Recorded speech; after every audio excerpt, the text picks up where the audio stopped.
नमः संस्कृताय। संस्कृत कक्षा में आपका स्वागत है। मैं प्रतीत राम, असिस्टेंट प्रोफेसर, श्री गांधी महाविद्यालय, सिधौली, सीतापुर। आज मैं बीए भाग 1 के अंतर्गत आपको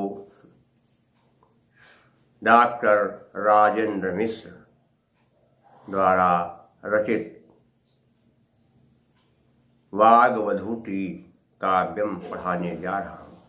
वाग्वधूटी काव्यम पढ़ाने से पहले मैं आपको डॉक्टर राजेंद्र मिश्र जी का परिचय संक्षेप में बता दूँ, ये जरूरी है।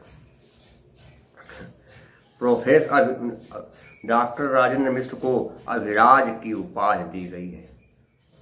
डॉक्टर राजेंद्र मिश्र को अभिराज की उपाधि दी गई है। तो अभिराज प्रोफेसर राजेंद्र मिश्र का जन्म उत्तर प्रदेश के पूर्वांचल जनपद जौनपुर के द्रोणीपुर नामक गांव में 3 जनवरी 1943 ईस्वी को हुआ था। डॉक्टर राजेंद्र प्रसाद मिश्र जी के पिताजी का नाम पंडित दुर्गा प्रसाद मिश्र था और इनकी माता का नाम अभिराजी देवी था।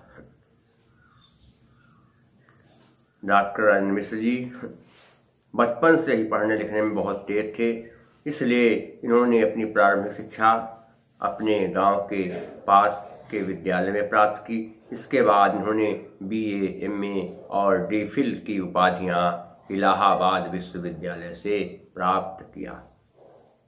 इसके बाद यह इलाहाबाद विश्वविद्यालय में ही संस्कृत के प्रोफेसर बन गए और वहीं पर पढ़ाने लगे। इसके बाद भारत सरकार ने राजेंद्र प्रसाद मिश्र जी को बाली द्वीप इंडोनेशिया के उदयन विश्वविद्यालय में विजिटिंग प्रोफेसर के रूप में नियुक्त किया और फिर वहाँ पर आपने बहुत दिनों तक कार्य किया। इसके बाद हिमाचल प्रदेश विश्वविद्यालय में संस्कृत विभाग में आचार्य एवं अध्यक्ष पद पर नियुक्त हुए और उसके कुछ समय पश्चात इन्हें संपूर्णानंद विश्वविद्यालय वाराणसी में कुलपति नियुक्त कर दिया गया। राजेंद्र प्रसाद मिश्र जी अभी भी वर्तमान समय में हैं और ये संस्कृत साहित्य सेवा में लगे हुए हैं। इन्होंने जानकी जीवनम, वामनावतरणम 2 महाकाव्य लिखे हैं। इसके अलावा 13 खंड काव्य लिखे हैं और कई नवगीत लिखे हैं। कुल मिलाकर देखा जाए तो इन्होंने बहुत सारी रचनाओं को जन्म दिया है। 50-60 रचनाएं इनकी अब तक लगभग प्रकाशित हो चुकी हैं। 50 तो जरूर हो गई हैं। शोध निबंध, सारी इनकी रचनाएं, शोध निबंध सब मिलाकर के लगभग 50 रचनाएं इनकी हैं। तो राजेंद्र मिश्र जी का वाग्वधूटी काव्यम जो खंड काव्य है, ये बहुत ही प्रसिद्ध है और इसमें उन्होंने भारतवर्ष की महिमा का सुंदर वर्णन किया है। वाग्वधूटी नवगीत संग्रह का प्रसिद्ध गीत है, जिसमें राष्ट्रभक्त की सुंदर संयोजना की गई है।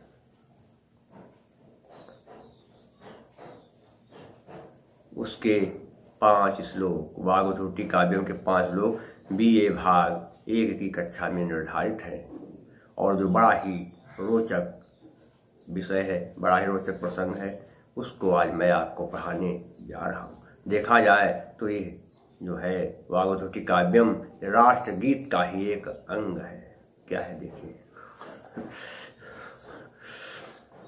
कि गंगा पुनाति भालम रेवा कटि प्रदेशम वन्दे सदा स्वदेशम् एतादृशं स्वदेशम् काशी प्रयाग मथुरा वृन्दाटवी विशाला काशी प्रयाग मथुरा वृन्दाटवी विशाला द्वारावती सुकाञ्ची विदिशादितीर्थमाला द्वारावती सुकाञ्ची विदिशादितीर्थमाला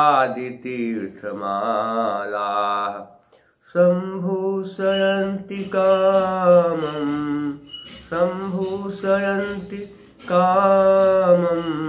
यस्य प्रशान्तवेशं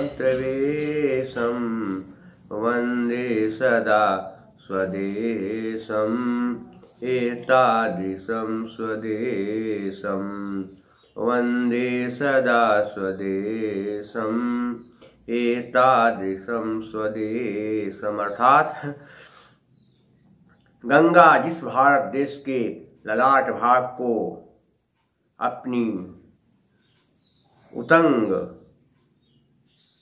या अपनी जो है सुंदर लहरों से पवित्र करती हैं, और इसके अतिरिक्त रेवा अर्थात नर्मदा नदी जिसके तट अर्थात मध्य भाग को पवित्र करती है, ऐसे अपने स्वदेश अर्थात भारत भूमि की मैं वंदना करता हूँ, क्योंकि मेरी भारत भूमि जो है वंदना करने के योग्य है।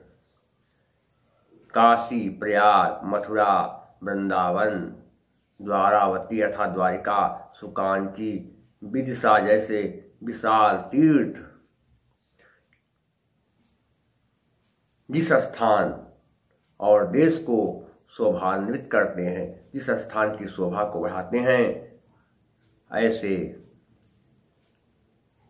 भारतवर्ष की पवित्र भूमि की मैं वंदना करता हूँ, क्योंकि मेरा भारतवर्ष एक बहुत ही पवित्र देश है और इसकी भूमि बड़ी ही महान है।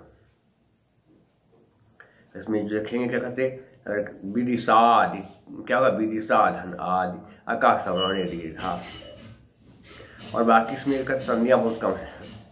और इसके अलावा समास का है काशी चा प्रयाग चा मथुरा चा वृंदाटवी चा, सब जगह द्वंद्व समास है।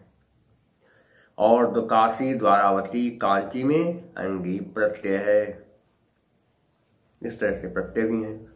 और भारत भूमि की विशेषताएं बताई जा रही हैं, इसलिए क्या होगा कि जहाँ पर किसी संज्ञा या सर्वनाम के विशेषण बताए जाए वहाँ पर परिकर अलंकार होता है, तो यहाँ पर कौन सा अलंकार परिकर क्यों?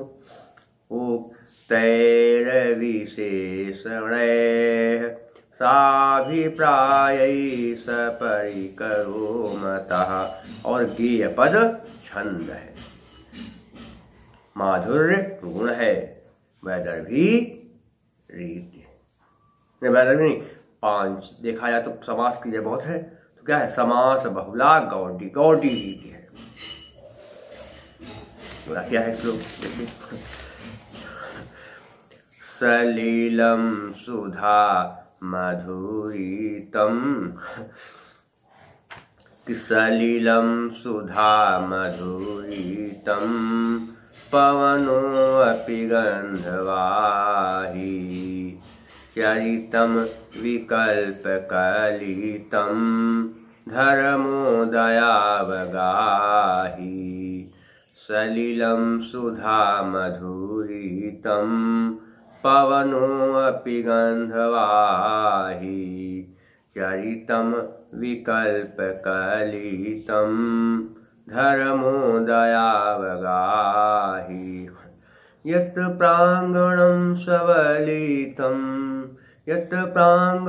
सबलितं कौतूहलैर्शेषं वन्दे सदा स्वदेशम् एतादृशं स्वदेशम्। जिस भारत भूमि का जल अमृत के समान मधुर है और सदैव सुगंधित हवा जहाँ बहती रहती हैं, यहाँ पर विभिन्न प्रकार की भाषा, वेशभूषा, स्वभाव तथा आचरण करने वाले नागरिक निवास करते हैं, जहाँ सभी का धर्म एकनिष्ठ तथा दया की भावना से परिपूर्ण है, तथा जिस स्वदेश का संपूर्ण भूभाग एक ऐसे आंगन के समान है जिसमें अनेक धर्मों की विविधताएं मिलती हैं,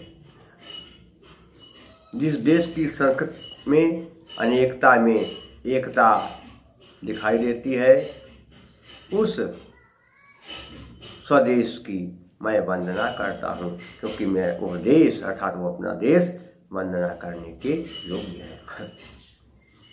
क्या कहते क्या? पवनो अभी, पवनो ओ के बाद आ है तो क्या होगा? शुद्ध रूप यहाँ पर है अतोरोर प्लुताद प्लुते सूत्र के नियम से क्या है? पावन धन अप, ना में आ पर विसर्ग, उसके बाद फिर आ है, इसलिए अतोरोर सूत्र के नियम से क्या होगा? विसर्ग का ऊ बन गया पावनऊ, ना में आ के बाद ऊ, तो इसलिए ऊ का गुणा से ओ बन गया, और ओ के बाद आ है इसलिए एंग पदांताद सूत्र के नियम से आ का अवग्रह चिन्ह बन गया। बता चुके हैं ए अथवा ओ के बाद अगर आ हो तो संधि करने पर आ का अवग्रह चिन्ह बन जाएगा, तो संधि हो गई। धर्मोदया हो गया, में धर्म होगा तो हस चा के नियम से विसर्ग का ओ बना, फिर आद गुणा से ओ बन गया धर्म। अगर क्या सुधा मधुरतम, सुधा के समान मीठा, क्या सुधायु मधुरतम, उपमान कर्म धारे समास है। और गंधवाही में गंधम वहत उपपद तत्पुरुष समास है। और इसके अलावा क्या है? सुधा में टाप प्रत्यय, और इसके अलावा जो है प्रांगण में लिट प्रत्यय है, और अलंकार वही परिकर अलंकार ही चलेगा। कुछ सब विशेषताएं बताई जा रही भारत भूमि की, इसलिए परिकर अलंकार और गेय पद छंद है, माधुर्य गुण चल रहा है, और यहाँ पर वैदर भी रीति आ गई है। अगला देखिए क्या है कि गायन्ति यस्य देवास शुभ गीत कानि नित्यम, गायन्ति यस्य देवास शुभ गीत कानि नित्यम, सर्वे भवन्तु सुखिनः यस्यैतदेव कृत्यं, सर्वे भवन्तु सुखिनः यस्यैतदेव कृत्यम्। अभयप्रदोपदेशाः, अभयप्रदोपदेशाः शमयन्ति पापलेशं, वन्दे सदा स्वदेशं एतादृशं स्वदेशं, वन्दे सदा स्वदेशं एतादृशं स्वदेशं। जिस भारतवर्ष के गौरव गरिमा का गान देवता भी सदा करते आए हैं, सबके सुख की कामना, विश्व कल्याण की सद्भावना, जिस देश का एकमात्र परम कर्तव्य है तथा जिनके चिंतनशील ऋषियों और मनीषियों ने अपने उपदेश से भय से मुक्ति प्रदान की है तथा पाप के अंश मात्र को नष्ट करने वाले श्रेष्ठ उपाय बताए हैं, ऐसे अपने देश की मैं सदैव वंदना करता हूँ। देखिए देवास शुभ गीत का, यहाँ पर क्या है? देवास नहीं कहते, क्या होगा कि देवास धन शुभ, विसर्ग के बाद क्या आ गया? सा है, इसलिए विसर्ग नियत से साह के नियम से क्या हो गया? विसर्ग का सा बन गया, फिर सा का ताल विशाख के साथ योग हुआ, इसलिए स्तो के नियम से दंत सा का ताल विशा बन गया। प्रदोपदेशा में क्या होगा? प्रद धन उपदेशा, आद गुणा से क्या वो का कहते वो बन गया। शुभ गीत कान, अगर संधि विच्छेद को क्या कर समाप्त करें तो क्या हो जाएगा कि शुभानि चतानि गीतकानि, कर्मधारय समास है। अभय प्रदोपदेशा में क्या बनेगा? अभयम प्रददाति इति अभय प्रदाह उपपद तत्पुरुष समास है। पापस लेसम में पापस, पाप लेसम में पापस लेसम षष्ठी तत्पुरुष समास है। और इसके अलावा क्या होगा देखा जाए प्रत्यय कहाँ है, देवाह में अच प्रत्यय है और इसके अलावा कृत्यम में क्या प्रत्यय है, उपदेशाह में घई प्रत्यय है और अलंकार वही परिकर प्रसाद गुण वैदर्भी, कोई परिवर्तन नहीं। आगे देखते क्या है कि अचलो नु देव आत्मा, अचलो नु देव आत्मा वसुधा पिरत्न गर्भा, अचलो नु देव आत्मा वसुधा पिरत्न गर्भा, कुलिसायते यदास्ति, कुलिसायते यदास्ति प्रचुरम वनि सुदर्भा, के चिन्नमन्ति गिरजाम, के चिन्नमन्ति गिरजाम, के चित्त सालुवेशम वंदे सदा स्वदेशम एतादृशम स्वदेशम। अर्थात जिस देश में पर्वत राज हिमालय श्रेष्ठ पर्वत है, जो देव स्वरूप है, जहाँ की धरती धन वैभव से युक्त है, रत्नों को अपने गर्भ में धारण करने वाली है, जहाँ दधीच इसकी हड्डियाँ वज्र बन जाती हैं, जहाँ के जंगल और जंगल की भूमि पर्याप्त उपयोगी हैं और हरे भरे तिनकों से तृणों से घिरे हुए हैं, जहाँ के लोग कुछ लोग सत्य स्वरूपा माँ भगवती की उपासना करते हैं, अर्थात पार्वती माता की पूजा करते हैं, तथा कुछ लोग भगवान शंकर की पूजा करते हैं। ऐसे स्वदेश की मैं वंदना करता। क्या हो गया देख रहे हैं, वसुधा, वसुधा धनक वसुधा, आकाश में दीर्घ हो गया। और क्या होगा, केचिन नमंत ने केचित नमंत, ये रो अनुनास के अनुनास को वाक्य नियम से क्या होगा, ताका ना बन गया।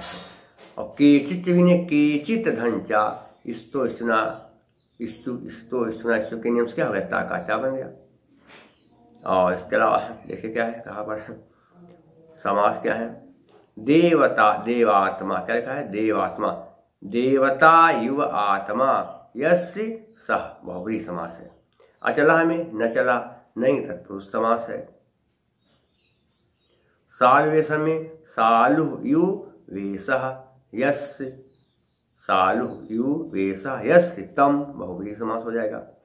और सालु में को प्रत्यय है। इसके अलावा जो है गिरजा में कौन सा, टाप प्रत्यय है।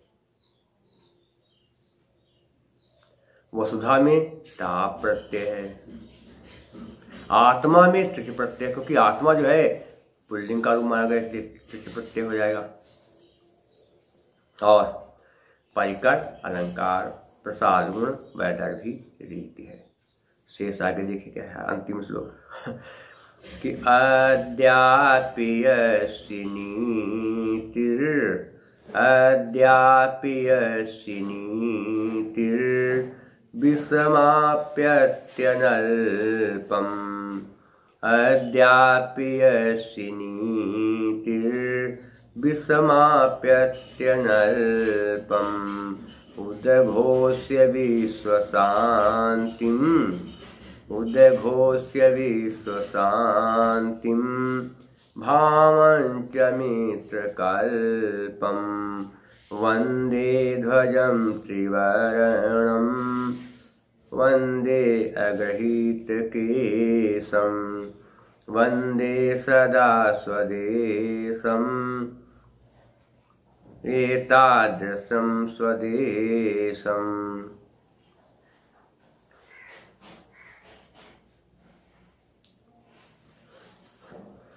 क्या हो गया, अद्यापि, आज भी, अद्य धनक आकाश में देखा, आज भी ये समझ कर जिसकी नीति, हाँ नीति में नीतियां भी समाप्यते, क्या करती हैं, चकित कर देती हैं कि जिस अपने देश की नीति प्राचीन काल से एवं आज भी विश्व शांति का नारा लगाती हैं, जिस अपने देश की नीति प्राचीन काल से एवं आज भी विश्व शांति का नारा लगाती हैं तथा विश्व बंधुत्व की सद्भावना का उद्घोष करती हुई सारे संसार को आश्चर्यचकित कर देती हैं, उस तिरंगे झंडे को, उस तिरंगे ध्वज को मैं प्रणाम करता हूँ, जिसके तीनों रंग केसरिया विश्व प्रेम, श्वेत वर्ण विश्व शांति तथा हरित वर्ण गतिशील नीतियों का प्रवर्तक है। ऐसे देश की मैं वंदना करता हूँ। देखिए क्या है, नीतिर विस्माप्यत, क्या होगा, नीति ही धन विस्मापयति, सज सो से कारा बन गया। फिर क्या है, भावंच भावम धन च भावम धन च अनुस्वार से, यही परसवर्णा के नियम से क्या हुआ, जो है माँ का या बन गया। वंदे अग्रहित कृष्ण में यंग पदांत आदि के नियम से आ का अवग्रह चिन्ह बन गया। संधि ज्ञान के लिए आप क्या करेंगे देखेंगे, अभिज्ञान शाकुंतलम भाग 9, जब मेरा वीडियो समाप्त होगा उसके अंत में PDF में आप जाएंगे और PDF में आपको सारी संधियां मिल जाएंगी। उसमें चार्ट के रूप में है, उसको हमने डाल दिया है, आप 7 पेज में है और इतनी भी संधियां हैं आप पढ़ लेंगे तो आपको सारा संधियों का ज्ञान भली भांति हो जाएगा। ध्यान रखना है कि अभिज्ञान शाकुंतलम भाग 9 में PDF में संधि ज्ञान है, उसमें साफ साफ लिखा हुआ है कि अभिज्ञान शाकुंतलम और संधि ज्ञान PDF में, तो उसको आप देख लेंगे तो आपको सारी संधियां आ जाएंगी। आप क्या करते हो देखिए, समास जो कुछ है, विश्व शांति में क्या बनेगा, विश्वे शांति, सप्तमी तत्पुरुष समास, तीरवर्णम त्रयाणाम वर्णानाम समाहारा, द्विगु समास है। और इसके अलावा प्रत्यय कहाँ है देख लेना थोड़ा सा, उद्घोष में ल्यप प्रत्यय है, उद्घोष में ल्यप प्रत्यय है। और इसके अलावा भारतवर्ष की, भारत भूमि की विशेषताएं बताई जा रही हैं, इसलिए परिकर अलंकार है। लक्षण बता चुके पहले भी, एक बार फिर से कहते आप जान लीजिए क्या होता है। जहाँ पर संज्ञा या सर्वनाम के विशेषण अर्थात विशेषताएं बताई जाएं, वहां पर परिकर अलंकार होता है। कैसे सुनिए,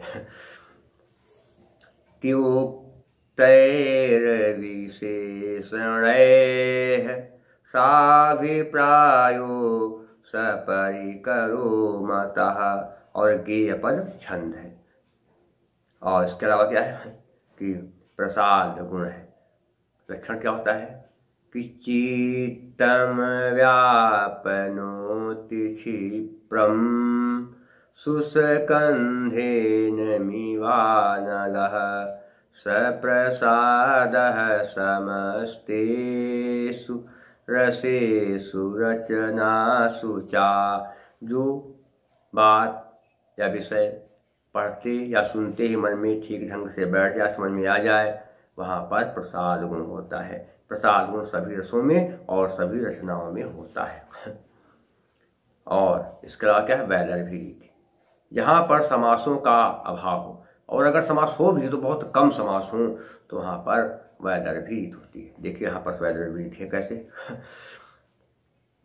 कि माधुर्य व्यंजक वर्णे रचना ललितात्मका अवृत्तिरल्पवृत्तिरवा वैदर्भीरितिरिष्यते, यह और भारती वृत्ति है।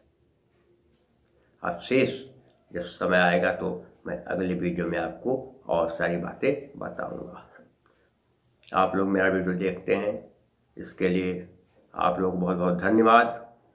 और जब आप मेरा वीडियो देखें तो मेरे वीडियो को आप सब्सक्राइब भी ज़रूर कर दें।